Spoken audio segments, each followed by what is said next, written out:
আহ্বায়ক কমিটির আহ্বায়ক পদপ্রার্থী জাকির হোসেন নাম। বিসমিল্লাহির রহমানির রহিম। বাংলাদেশ জাতীয়তাবাদী দল বিএনপি ঐতিহ্যবাহী ৭ নং মকতুলা ইউনিয়ন বিএনপির কর্মী সম্মেলন উপলক্ষে আগামী 23 মে রোজ শুক্রবার মকতুলা ইউনিয়ন বিএনপির এক ঐতিহাসিক কর্মী সম্মেলন হতে যাচ্ছে। উক্ত কর্মী সম্মেলনে আমি মকতুলা ইউনিয়ন বিএনপির একজন সভাপতির প্রার্থী হিসেবে আজকে আপনাদের এই বানাশ্রম নতুন বাজারে সকল নেতা কর্মী সাধারণ পাবলিকের সাথে জনগণের সাথে আমি দাওয়াত পৌঁছে দিয়েছি।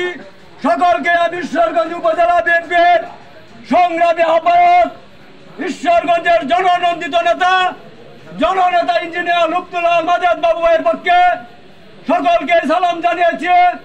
কিভাবে আমাদের 23 তারিখ মকতুলা ইউনিয়ন বিএনপির কর্মী সম্মেলন সফল করা যায় সে বিষয়ে সকলকে অবহিত করেছি এবং সকলকে দাওয়াত দিয়েছি। আমি আপনাদেরকে বলতে চাই, আমি ৭ নং মকতুলা ইউনিয়ন বিএনপির একজন সামান্য কর্মী হিসেবে আপনাদের কাছে এসেছি। আপনারা নিশ্চয় জানেন বিগত 17টি বছর এই বাংলাদেশ জাতীয়তাবাদী দলের পক্ষে মকতুলা ইউনিয়নে কে কথা বলেছে এবং নেতা কর্মীদের কে খোঁজখবর নিয়েছে সেটা আপনারা ভালোই জানেন।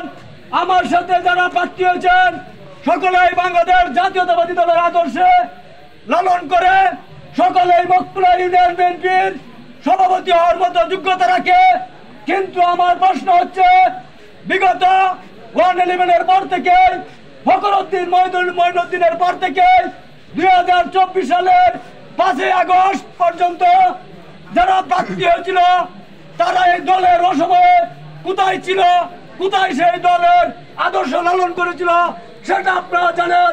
এখন যে আমাদের কর্মী সম্মেলন হবে সেই কর্মী সম্মেলনে যদি আপনারা এই মকতুলা ইউনিয়নের নেতা কর্মীরা আমাকে নিয়ে সেই কর্মী সম্মেলনে যান এবং বিগত দিনের বাস্তব চিত্রটুকু এই নেতৃবৃন্দের সামনে উপস্থাপন করেন, কে 17 বছর আপনাদের সাথে ছিল, কে দলের সাথে বেইমানি করে নাই, রাজপথের সাথে বেইমানি করে নাই এবং আত্মগোপনে বিভিন্ন চাকরি বিভিন্ন ব্যবসার নামে অজুহাতে আত্মগোপনে কে ছিল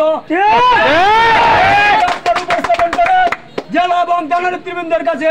তাহলে হয়তো তারা আমাকে সভাপতির পার্টি দিতে তারা করবেন, আমাকে দিতে দিবেন। এই জন্য আমি আপনাদেরকে দাওয়াত দিচ্ছি। আপনারা নিশ্চয় জানেন আমাদের এই সমাবেশে প্রধান অতিথি হিসেবে উপস্থিত থাকবেন ঈশ্বরগঞ্জের জননন্দিত নেতা জননেতা ইঞ্জিনিয়ার লুৎফুল্লাহ মাজেদ বাবু ভাই। উনি আমাদের এখানে প্রধান অতিথি উপস্থিত থেকে উনি একজন ভালো মানুষ, আপনারা ইতিমধ্যে জেনেছেন। আপনারা ইতিমধ্যে জানেন লুৎফুল্লাহ মাজেদ বাবু সকল স্বার্থের ঊর্ধ্বে থেকে উনি রাজনীতি করেন। উনার একটি বক্তব্য আপনারা বিগত দিনে এই বাজারে আপনারা দেখেছেন। উনি আসছিলেন সকালবেলা, উনি স্পষ্ট কথা বলেছিলেন যে আমি ঈশ্বরগঞ্জ থেকে আপনাদের কাছ থেকে কোনো কিছু নিতে আসি নাই, আমি ঈশ্বরগঞ্জের জাতীয়তাবাদী দলের আদর্শের যে দুর্বল কর্মীটা আছে তাকে আমার প্রোটেকশন দেওয়া হচ্ছে আমার কাজ। এই বাংলাদেশ জাতীয়তাবাদী দল যদি কোনোদিন যদি সে সুফল লাভ করে কোনোদিন সুবিধাজনক অবস্থায় থাকে সেই সুফলটুকু আপনাদের কাছে পৌঁছে দেওয়া হচ্ছে আমার লুৎফুল্লাহ মাজেদ বাবুর কাজ। সুতরাং আমি ঈশ্বরগঞ্জ থেকে কোনো কিছু নিতে আসি নাই। তাই আপনাদেরকে উদাত্ত আহ্বান করবো, আমার অপোজিশনের প্রার্থী যারা আছে তারা হয়তো অনেক সময় আপনাদেরকে ভুল বুঝিয়ে কথা বলে, এমুক নেতা তমুক নেতা আমার বন্ধু, এমুক নেতা আমার ক্লাসমেট, অমুক আমাকে বলছে আমি দিয়ে দিছে, অমুকে আমি টাকা বিনিময়ে নিয়ে আসবো। আমি আপনাদেরকে একটি নিশ্চয়তা দিতে চাই, লুৎফুল্লাহ মাজেদ বাবু যতদিন ঈশ্বরগঞ্জে বিএনপির হাল ধরবেন, যতদিন ঈশ্বরগঞ্জে বিএনপির দায়িত্বে থাকবেন, ঈশ্বরগঞ্জের কোনো নেতা কর্মী কোনো স্বার্থের ভিতরে থেকে উনাকে বোঝানোর চেষ্টা করলে তার পথ থাকবে না।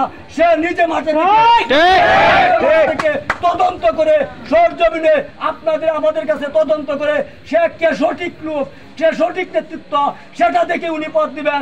সেটা আমার ডিসপ্লে করা গেলেও আমার কোনো আপত্তি নাই, সে যদি সঠিক লোক হয়ে থাকে। তাই আপনাদেরকে আমি উদাত্ত আহ্বান করবো, আমি আপনাদের এলাকার ছেলে, আমি যদি ইউনিয়ন বিএনপির সভাপতি হতে না পারি তাহলে আমি একলা বেজ্জিত হব না, আপনারাও বেজ্জিত হবেন। আর যারা আর যারা আমার সাথে প্রতিদ্বন্দ্বী করছে তারা সবাই বাংলাদেশ জাতীয়তাবাদী দলের আদর্শে বিশ্বাসী, সবাই দল করেন।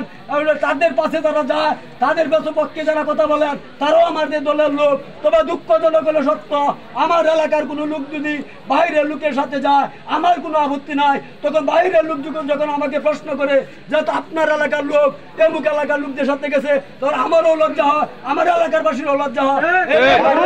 বলবো আপনার সজ্ঞানে স্বেচ্ছা আপনাদের বাক স্বাধীনতা প্রয়োগ করবেন, আমার কোনো আপত্তি নাই। আমার বিপক্ষে গেলেও আমার কোনো আপত্তি নাই। আমি আপনাদের কাছে কৈফিয়ত চাচ্ছি না, আর আপনাদের প্রতিপক্ষকে আমি প্রেসার দিচ্ছি না। আপনারা বাক স্বাধীনতা প্রয়োগ করবেন। আমার সাথে যদি যান, আমি মকতুলা ইউনিয়ন বিএনপি সভাপতি হব। আর যদি মকতুলা ইউনিয়ন নেতা কর্মীরা না যায়, আমি কেমন পর্যন্ত সভাপতি হতে পারবো না, আমাকে টানা নেতৃবৃন্দ দিবেও না। সুতরাং আমি আপনাদের উপর বিশ্বাস করি, আপনারা যাওয়ার পর যদি আমাকে না দেয়, তখন আমার একটা কৈফিয়ত করার সুযোগ থাকে টানা নেতৃবৃন্দের কাছে।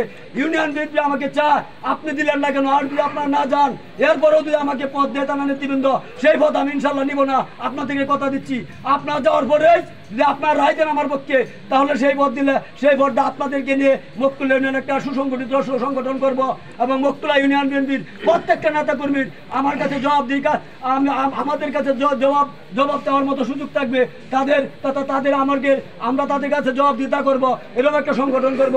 সকলকে ধন্যবাদ জানিয়ে আমার ঈশ্বরগঞ্জ উপজেলা বিএনপির সংগ্রামী জননেতা ইঞ্জিনিয়ার লুৎফুল আলম আজাদ বাবু ভাইয়ের পক্ষে সালাম জানিয়ে এবং আগামী কর্মী সম্মেলন সফল হওয়ার লক্ষ্যে সকলকে ধন্যবাদ জানিয়ে আজকে আমার সাথে যারা এই আমাদের গণসংযোগে অ্যাটেন্ড করেছেন, বাংলাদেশ জাতীয়তাবাদী ছাত্র দলের সংগ্রামী সভাপতি এবং বারবার নির্যাতিত, অন্যায়ভাবে নির্যাতিত সভাপতি জনাব নজরুল ইসলাম নাদিম সহ, এবং জীবনেতা সুহাগ সহ, এবং আমার জন্ম বিষয়ক সম্পাদক কাজল সহ বিভিন্ন অঙ্গ সংগঠনের নেতৃবৃন্দ যারা আমার সাথে গণসংযোগে অংশগ্রহণ করেছেন, সকলকে ধন্যবাদ জানাই। বাংলাদেশ জাতীয়তাবাদী দল বিএনপি ঈশ্বরগঞ্জ উপজেলা শাখার পক্ষ থেকে ধন্যবাদ জানিয়ে আমার সংক্ষিপ্ত বক্তব্য শেষ করছি। বাংলাদেশ জিন্দাবাদ, দেশনেত্রী বেগম খালেদা